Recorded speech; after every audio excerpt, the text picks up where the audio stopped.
தாம்பரத்தில் பார்வதி மருத்துவமனையின் அவசர மருத்துவ பிரிவை துவக்கி வைத்தார் அமைச்சர் தாமு அன்பரசன். சென்னை அடுத்த தாம்பரம் இரும்புலியூர் ஜிஎஸ்டி சாலையில் பார்வதி மருத்துவமனையின் அவசர மருத்துவ சிகிச்சை பிரிவு தொடக்க விழா பார்வதி மருத்துவமனையின் நிறுவனர் முத்துக்குமார் தலைமையில் நடைபெற்றது. தொடக்க விழாவிற்கு சிறப்பு அழைப்பாளராக சிறு குறு நடுத்தர தொழில்துறை அமைச்சர் தாமு அன்பரசன், சட்டமன்ற உறுப்பினர்கள் எஸ்.ஆர். ராஜா, கருணாநிதி, மேயர் வசந்தகுமாரி, துணை மேயர் காமராஜ் கலந்து கொண்டு குத்து விளக்கேற்றி நிகழ்வை தொடங்கி வைத்து அவசர மருத்துவ சிகிச்சை பிரிவை பார்வையிட்டனர். இதில் மாமன்ற உறுப்பினர்கள் புகழேந்தி, சேகர் உட்பட பார்வதி மருத்துவமனை மருத்துவர்கள், செவிலியர்கள் மற்றும் பணியாளர்கள் கலந்து கொண்டனர்.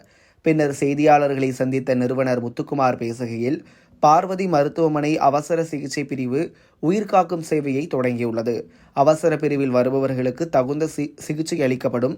இது எங்கள் சேவையில் ஒரு மைல்கல் ஆகும் எனவும், கஷ்டப்படுபவர்களுக்கு எந்த வசதியும் இல்லையெனில் முழுவதும் இலவசமாக சிகிச்சை செய்யப்படும் எனவும், இதுபோன்ற அனைத்து மருத்துவமனைகளும் அவசர சிகிச்சை பிரிவு தொடங்கினால் அவசர காலங்களில் அனைத்து உயிர்களும் பாதுகாக்கப்பட ஒரு சிறந்த முயற்சி என்றும், சிறந்த அனுபவமிக்க மருத்துவர்கள் பார்வதி அவசர சிகிச்சை பிரிவில் 24 மணி நேரமும் தயார் நிலையில் உள்ளனர் என தெரிவித்தார்.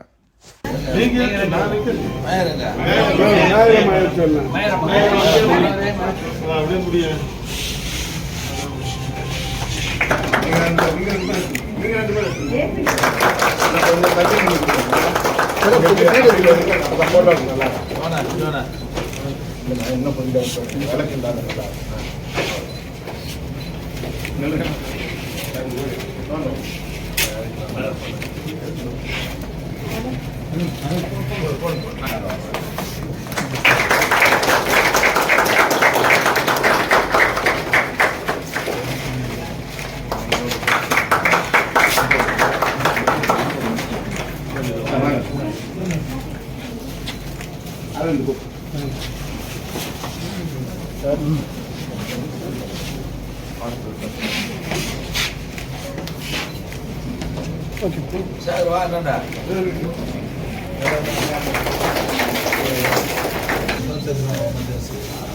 ஸ்டெபிலைசேஷன் சென்டர்னு சொல்லுவோம். அதுக்கு முன்னாடியே அவங்களுக்கு தேவையான ஒரு முதலுதவி செஞ்சோம் அப்படின்னா அதுலேருந்து அவங்களுக்கு இன்னும் பக்கத்தில் ஒரு பெரிய சர்ஜரியோ அது அடுத்த கட்டம் தான். ஃபஸ்ட்டு உயிரை காப்பாற்றுறது நீங்கள் என்ன செய்யணுமோ, என்ன தேவை இருக்கும், அதை அந்த ஸ்டெபிலைசேஷன் நம்மளால பிளாட்டினம் 10 மினிட்ஸ் எங்கன்னா ஆக்சிடென்ட் நடக்கிற இடத்துல, அதாவது வீட்டில் ஒரு சிஸ்ட் பெயின் இல்லை, இங்கேருந்து ஒரு 5 மினிட்ஸில் போய் 5 மினிட்ஸில்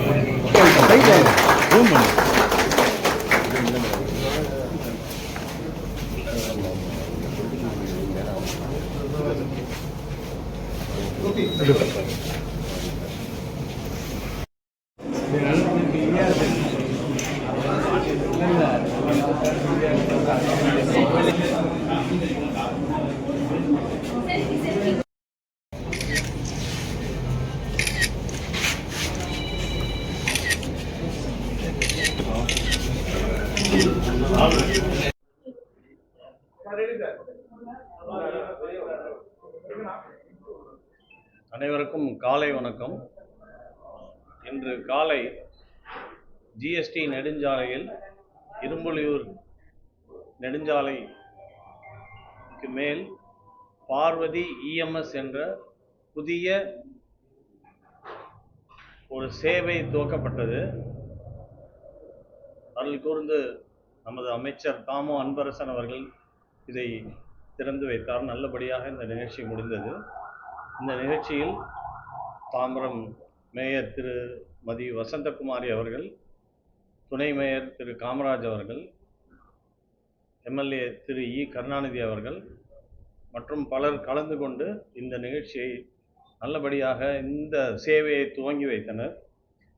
இந்த சேவையை பற்றி ஏதாவது ஒரு முக்கியமான தகவல் சொல்லணும் அப்படின்னா, இது இந்தியாவிலே முதல் முறையாக இந்த சேவையை தொடங்கியிருக்கோம். இது எப்படின்னா, அவசர சிகிச்சை மையம், இன்னுயிர் காக்கும் திட்டம். இது மருத்துவமனை அல்ல, ஒரு அவசர சிகிச்சை. அது ஒரு ஆக்சிடெண்ட்டாக இருக்கலாம், ஒரு சிவியர் செஸ்ட் பெயினாக இருக்கலாம், சில பேருக்கு ஸ்ட்ரோக் வரலாம், இல்லை என்னன்னே தெரியாமல் ஒரு எமர்ஜென்சியாக இருக்கலாம், ரொம்ப கஷ்டப்பட்டுட்டு தூங்க முடியாமல் எத்தனையோ பிரச்சனைகள் இருக்குது. எந்த அவசரம்னு யார் நினச்சாலும் பிளாட்டினம் 10 மினிட்ஸ் அப்படிங்கிற அந்த 10 நிமிஷத்தில் போய் அவங்கள இங்கே அருகாமையில் இருக்கிற ஆம்புலன்ஸ் மூலமாக அவங்கள அழைச்சிட்டு வந்து 1 மணி நேரத்தில், அந்த கோல்டன் ஹவர் அப்படிங்கிற 1 மணி நேரத்துக்குள்ள அவங்களுக்கு உயரிய உயிர் காக்கும் சிகிச்சை 24 மணி நேரம் கொடுக்கக்கூடிய தயார் நிலையில் இருக்கும் மருத்துவ சேவை தான் இந்த பார்வதி இஎம்எஸ்.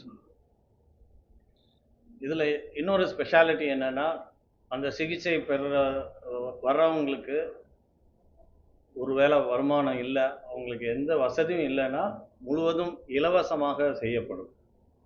அதுக்கு அடுத்த ஒரு சிறப்பு அம்சம் என்னென்னா, அந்த சிகிச்சை இங்கே பெற்ற அப்புறம் அவங்க வந்து எந்த மருத்துவமனைக்கு வேணாலும் போகலாம். நியரஸ்ட்டாக இருக்கிற ஜிஹெச்சுக்கு போகலாம், நியரஸ்ட்டாக இருக்கிற மருத்துவமனைக்கு போகலாம், இல்லை அவங்களுக்கு ஏற்கனவே தெரிஞ்சு அங்கே ஒரு வைத்தியம் பார்த்துட்டு இருந்திருப்பாங்க, அந்த மருத்துவமனைக்கு கூட அவங்க போகலாம். அவங்க எங்கே போகணுங்கிறது அவங்க நோயாளிகள் தான் முடிவெடுப்பாங்க.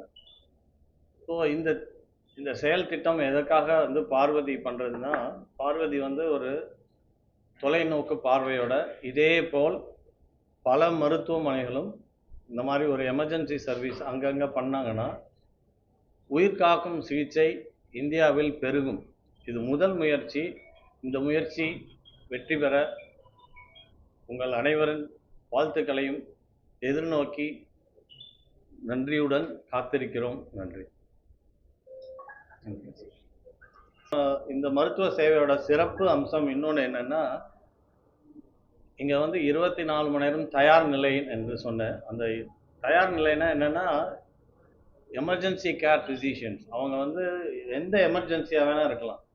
அது ஒரு ஆக்சிடெண்ட் எமர்ஜென்சியாக இருக்கலாம், செஸ்ட் பெயினாக இருக்கலாம், விதவிதமான எந்த எமர்ஜென்சியாக இருந்தாலும் அந்த உயிர் காக்கும் சிகிச்சைக்காக தனியாக ஸ்பெஷலைஸ்டாக படித்து அதுக்கான இன்டர்வென்ஷன் பண்ணுவாங்க. அவங்களே டியூப் போடுவாங்க, செஸ்ட்டில் இருக்கிற எக்ஸஸ் ஏரை ரிலீஸ் பண்ணுவாங்க, அவங்களே ஸ்கேன் பண்ணுவாங்க. எல்லா விதத்துலையும் இதில் வந்து தேர்ச்சி பெற்றவங்களாக இருக்கிறாங்க. அவங்க வந்து 24 மணி நேரமும் தயார் நிலையில் இருப்பாங்க.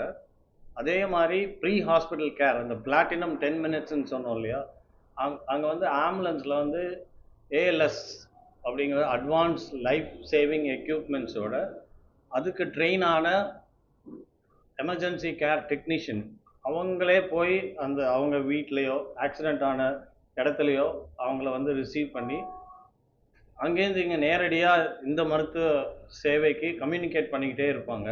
ஸோ தட் எமர்ஜென்சி எப்போ ஆச்சோ அதுலேருந்து குறைந்தபட்சம் 3 நிமிஷத்துலேயே அவங்களுக்கு உயரிய சிகிச்சை கிடைக்கிறதுக்கான வாய்ப்புகளை நாங்கள் இதன் மூலமாக ஏற்படுத்தியிருக்கிறோம். நன்றி. சிகிச்சை, இந்த அவசர சிகிச்சைக்கு ஒரு ப்ரீ ஹாஸ்பிட்டல் கேர் இருந்த இடத்துலையே அவங்களுக்கு அவசர சிகிச்சை கிடைப்பதற்கு 98412 98412 என்ற எண்ணை நாங்கள் வந்து இது பண்ணியிருக்கோம். ஈஸியாக ஞாபகம் வச்சுக்கலாம். 98412 98412. அதே இன்னொரு தடவை 98412 அமைக்கினா உடனடியாக வித்தின் 3 மினிட்ஸ் இந்த பகுதியில் இருக்கவங்களுக்கு நாங்கள் வந்து ரீச் பண்ணிவிடுவோம். இது வந்து எல்லா மருத்துவமனையும் அங்கங்கே பண்ணணும். அப்போ என்ன ஆகும்னா, இந்தியாவில் எல்லாருக்கும் யாருக்காவது ஒரு எமர்ஜென்சினா வித்தின் 3 மினிட்ஸ் ஒரு எமர்ஜென்சி கேர் கிடைக்க வாய்ப்பு இருக்குது. அதுக்கான முயற்சி தான் இது. நன்றி.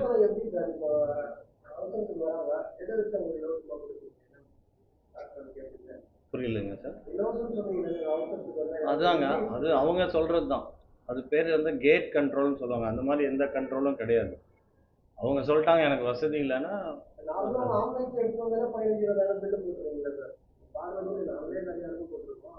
ஆம்புலன்ஸ். ஆமாங்க, பொதுவாக வந்து என்ன பில்லோ அதை தான் சொல்லுவாங்க. அவங்களுக்கு வசதி இல்லை அப்படின்னு சொல்கிறாங்க. ஒரு எக்ஸாம்பிளுக்கு சொல்கிறேன், நீங்கள் கேட்டதுனால சொல்கிறேன். இப்போ அன்ஐடென்டிஃபைடு அது மாதிரி நிறையா பார்த்துருக்கோம் நாங்கள். யாருன்னே தெரியாது, அவங்க அடையாளமே தெரியாமல் இருக்கும். அவங்கள இதே மாதிரி பண்ணி அவங்களுக்கு வந்து ஜிஹெச்ஓ யாருமே கண்டே பிடிக்க முடியலன்னா நாங்கள் ஜிஹெச்சுக்கு மட்டும்தான் அனுப்புவோம்.